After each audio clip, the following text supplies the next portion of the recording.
so often you have people coming from different cultures, people with different ethnic backgrounds, and the lack of sensitivity at times is appalling. Now, I would hate to use the word inhospitable, but for a new immigrant coming from some of the developing countries, what makes it very difficult is that you come with one expectation, and because you have a culture clash, things that probably was considered acceptable from that culture, being in Canada, they're not blatantly unacceptable. And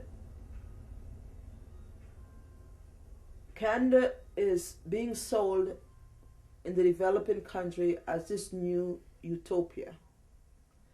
That you come to Canada, you'll have an excellent life, a good life, new opportunities for growth and whatever.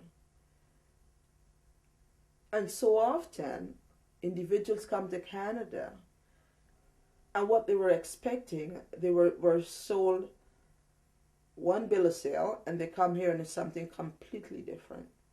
It puts pressure on the families, causes disruption. Now, a woman that was probably working, not probably, I had one client who was a principal at a school in the islands, and she got here, and our expectations at least she'd be teaching at the school and working her way up, becoming a principal. Now, she was working in a large department store, making $7 and odd cents per hour. The frustration and the pressure that's put on our home. This family was disrupted, and she ended up in a shelter.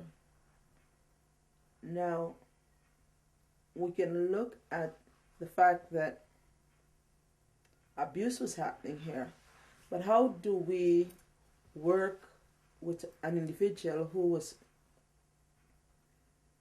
a principal making and earning good money, as opposed to this woman that's now here that's a department store salesperson that's making $7, let's say $8 an hour? How do we help this individual? There's unrealized expectation. There's all this potential. She's been asked to go back and do her teaching certificate. She's stressed. She's frustrated. Her husband came. He's not doing the work that he's qualified to do, and they were basically told that here's a land of opportunity. How do we work with these individuals? Where's the sensitivity? Sensitivity, why? The stress has taken its toll. She's frustrated. This woman that I'm talking about directly was suicidal because she got here, couldn't work in her field, was asked to go back to school for 4 years,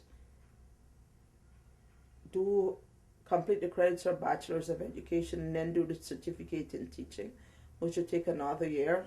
And she had to put a portfolio together to get assessed. What do you do with all maybe 15 years of teaching experience, which to her is not valued? So we come from a different world with different expectation, and you bring it all here, and you bring your world of experience, and while you're here, it's not valued, Don. It's not valued, or the perception is it's not valued. I had one young man that I was working with, and he said to me, Cheryl Ann, at this time I was teaching at Centennial, how much do you earn? And I asked him, why were you asking me the question? And he was hustling basically on the road. And he said to me, I can make 2 G's in a day. I said, I know, but I can sleep at nights. The fact is, at this age, he wasn't thinking about being safe. The fact is, his mom was a teacher again from the islands, couldn't get a job in her field. His father was a mechanic that had to go back to school and be certified as a mechanic. And you talk about the enormous pressure that's being put on that family. But what is being put in place by agencies to facilitate the transition from one life experience to a new life experience? And so when we look at women who are coming into shelters, who are coming from abusive relationship, we also have to look at it at how can we help the teacher that can't teach? How can we help the nurse that can't nurse? How can we help the doctor that can't attend to any patients? What do they do with all the training and the skill set that they've brought that they can't utilize? Because in the shelter, we're looking at people that are feeling so frustrated, so humiliated. And so the sensitivity is important. And the people that need to be working in the shelters also need to be career facilitators, because you've got to work with these people to get them feeling good about themselves, to get them to believe in themselves, because they're being so beat up on that they feel that, well, I'm not good enough, I can't cut it, and hence they become depressed. So you're dealing with a whole continuum of issues that has to be addressed to get this woman that in the shelter that can feel good about herself, that can make good choices, to have an excellent transition from where she's coming from to where we are at, and to get her to be in a place where she feels she can take care of herself and take care of her family. And so I think sensitivity is very, very important. Having someone to understand how long it takes for this acculturation to take place, migrating from one country to another, getting her to